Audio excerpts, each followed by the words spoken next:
नमस्कार दोस्तों, हमारे चैनल पर आप लोग को स्वागत है।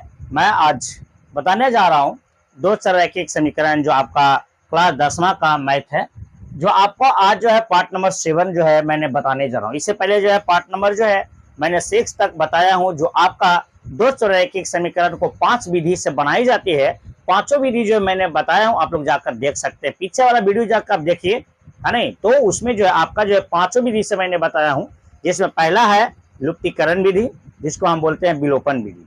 दूसरा प्रतिस्थापन विधि, पार्ट नंबर जो है 3 पर होगा। अरे ये आपका जो है आपको जो है तुलनात्मक विधि है नहीं। कौन सा विधि बोले? तीसरा तुलनात्मक विधि।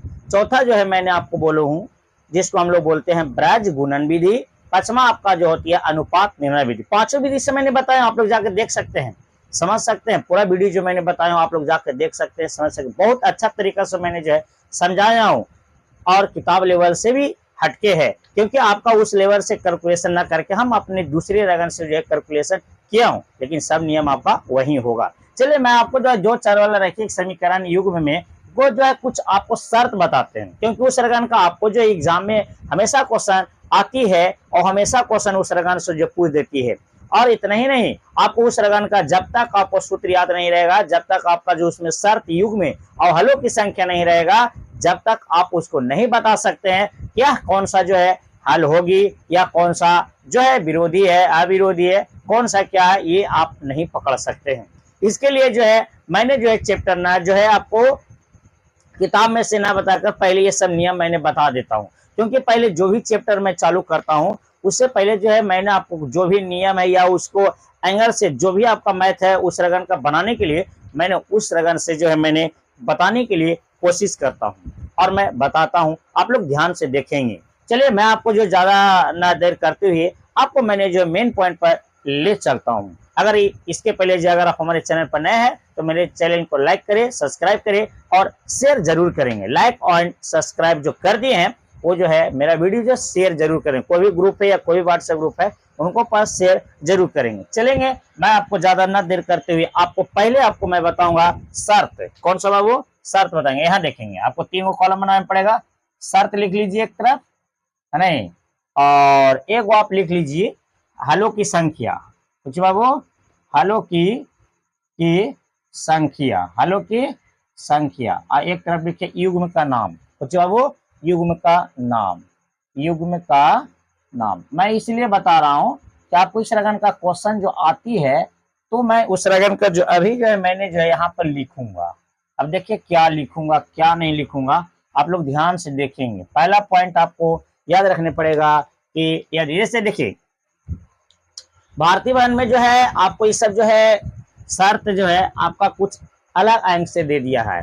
a/d not equal to b/e ऐसे करके आपको दे दिया है। तो उसमें जो है आपको जो है भारतीय वन में है और एनसीईआरटी बुक में क्या है, a1/a2 not equal to b1/b2, यानी a1 और a2 दे दिया है। इसीलिए जो है नहीं, आप लोग समझ गए होंगे मैं क्या बोलना चाह रहा हूँ। आपको एनसीईआरटी बुक से मैं बताता हूँ, आपको एनसीईआरटी बुक से देखेंगे आपको क्या है जो है नहीं। अगर आपको यहाँ पर लिख दिया जाए कि a1/a2 बराबर b1/b2 और नॉट इक्वल टू है, यानी आपको इसे काटा हुआ है, इसको हम लोग बोलते हैं, है नहीं, केवल एक हल। क्या बोलते हैं इसको?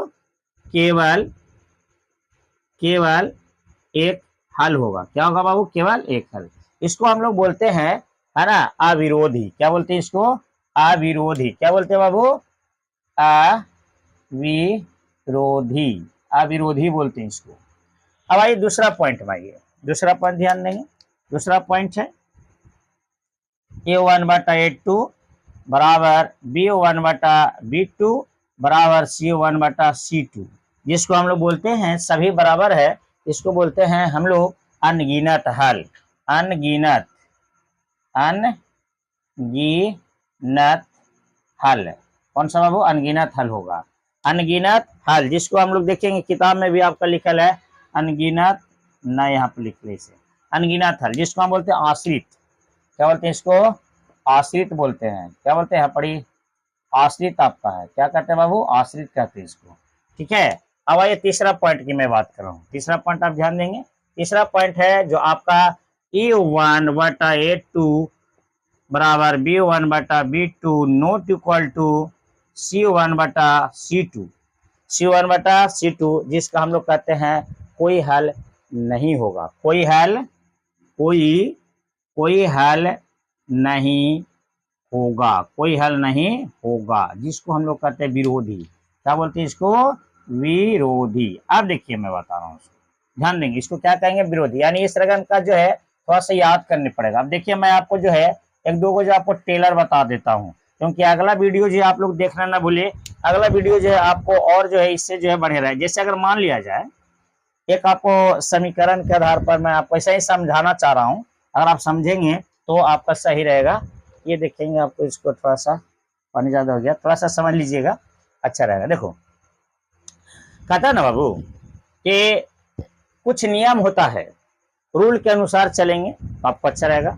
और नियम में आपको जो ये चीज आपको ऐसे भारतीय वन में देखिएगा तो आपका लिखल है A/D नॉट इक्वल टू, है ना, ए आपका B/E, ऐसे करके आपका दिया गया है। तो उसमेन क्या है कि आपको एंसर्ड बुक रहे चाहे आपका जो है भारतीय वन रहे, सिर्फ जो है यहाँ पर A B को हटा के D/E ऐसे करके दे दिया। बाकी मैं आपको जो अपना शॉर्ट ट्रिक लेवल से मैंने जैसे बनाया हूं, आप लोग जाके देख सकते हैं, जो एनसीईआरटी बुक में भी आपकी दिया गया। अगर मान लिया जाए यहाँ पर है, देखिए आपको क्वेश्चन, अगर मान लिया समीकरण में 5/, यहाँ पर 3 आया और बराबर 1/2 है, बताइए बराबर है? नहीं है, यानी अनगिनत हो गई। बताइए कट गया ना, जैसे सॉरी ये आपका बराबर ना है, बराबर ना है। जैसे देखिए बराबर का मतलब ये होता है कि अगर ये 5/3 है तो यहाँ पर भी आपका 5/3 होना चाहिए, आपका बराबर ना बाबू, इसीलिए आपका बराबर नहीं। देखो इस रकम का है ना बराबर नहीं है, यानी केवल एक हल होगा, और इसको हम लोग कर सकते हैं अविरोधी। क्या कर सकते हैं इसको? अविरोधी। इस रकम का आप लोग यहाँ पर आप जो लिख सकते हैं। मैं अभी आपको ऐसा ही टेलर बता रहा हूँ, आप लोग ध्यान से देखेंगे। अगर मान लिया जाए यहाँ पर रहे आपका 1/5 बराबर 1/5 बराबर 1/5, देखो सब बराबर है, तो सब अगर बराबर है, देखो सब बराबर है नहीं बोला, तो सब बराबर है, इसको अनगिनत हल, जिसको हम बोलते हैं आश्रित। क्या बोलते हैं? आश्रित इसको कहते हैं। क्या कहते हैं बाबू? आश्रित कहते हैं। आप लोग ध्यान से देखेंगे, क्या कहेंगे इसको? आश्रित कहेंगे। सब बराबर है, जैसे 1/5 1/5 1/5 सब बराबर है ना, इसको हम लोग क्या कहेंगे? आश्रित कहेंगे, जिनको हम बोल सकते हैं अनगिनत हल। अनगिनत क्या कहेंगे? ये अनगिनत हल होगा। आइए जो होगा केवल एक हल होगा। क्या जाएगा बाबू? केवल एक हल होगा। केवल क्या होगा बाबू? एक हल होगा। अब देखिए बता रहे हैं, अगर मान लिया जाए एक और एग्जांपल के तौर पर अगर मैं बताऊं, यहाँ पे जगह नहीं थोड़ा सा लग रहा है ना, यहाँ पे देख लीजिएगा थोड़ा सा। अगर मान लिया जाए, अगर यहाँ पर मान लिया 3/2 रहे बराबर 3/2 रहे बराबर आपका 5/3 रहे, अब बताइए ये कौन है? ये दोनों बराबर है, ये बराबर नहीं है, यानी ये जो आपका कट गया, ये बराबर नहीं ना बाबू, क्योंकि 2/3 है, 2/3 भी 2/3 होना चाहिए ना, या 3/2 है, सॉरी यहाँ पर 3/2 है, ये भी 3/2 है, तो 3/2 ये भी 3/2 होना चाहिए, आपका 5/, यानी बराबर में ये नहीं, ये दोनों बराबर में है, यानी जो भी ये बराबर में है तो इसका कोई हल नहीं होगा, जिसको हम लोग कहते हैं विरोधी।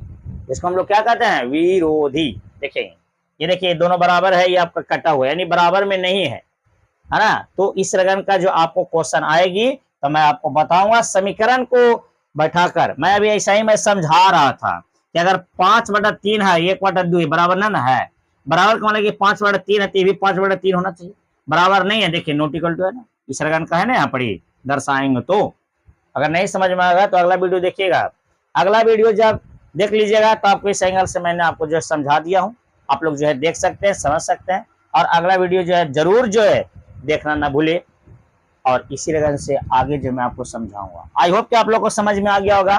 तो मेरे चैनल को लाइक करिएगा, सब्सक्राइब करिएगा, शेयर जरूर कर दीजिएगा। शेयर आप लोग नहीं करते हैं, शेयर जो है अपने आप जरूर करेंगे। इसी के साथ अगले वीडियो में फिर मिलेंगे। जय हिंद, जय भारत।